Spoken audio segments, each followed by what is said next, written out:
Italian word of the day for today, Friday, 7 November 2025 is sangue, which translates to English as blood.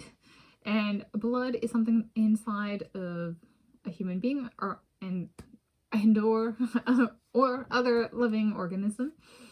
And it is a carrier of oxygen through the system. It is pumped through the body by an organ called the heart, and the blood is carried via arteries and veins in the corresponding heart system.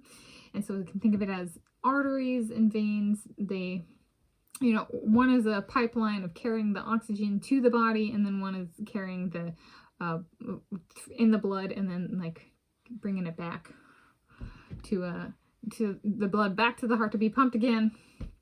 And so it's a blood pumping organ, the heart. And so there's different attributes that blood can have in addition to like oxygen content. There's sugar content, so blood glucose level. There's the kind of what the blood feels, so to speak, as it's pumped, how it's pumped, blood pressure. And then there's heart rate, how fast is the blood being pumped.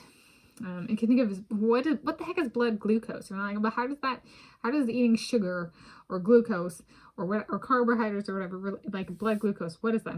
I think of it as how sticky is the blood, and just like a basic, like conceptually, like there, I think like moderately technical might be thin blood, and there's such thing as called blood thinners. But and conceptually, for understanding blood glucose, a stickiness might be a helpful one. And with my self-experimentation for my blood pressure journey, my low blood pressure journey, is I've become an expert in blood and blood of the heart and cardiology. So there's like it's like broad category physiology, subcategory cardiology, and then within cardiology I'm a blood expert.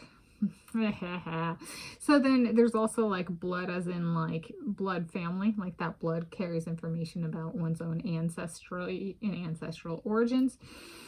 And so there's that component to it as well, but I'm a blood expert. Yeah, and I like blood pudding, and I am of that region's, the British Isles ancestral origins. So it's a very fitting ethnically as well as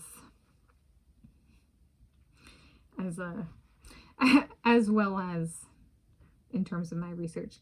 Now, whether this comes to feature more prominently in my life than physics, say I go a PhD in physics path and I also pursue like cardiology on an academic or professional or training level, it'd be interesting to be Tanis v. Tanis, myself versus myself. Which one becomes the core long term? Does it actually, I build up technical expertise in both, and it actually transitions because I go, oh, my research on blood might actually translate to research in physics in this area. So a lot of physics actually in its origins did come off its observations and descriptions at its base, that included humans. So technically, if I wanted the core of physics, that's actually look no farther than human physiology.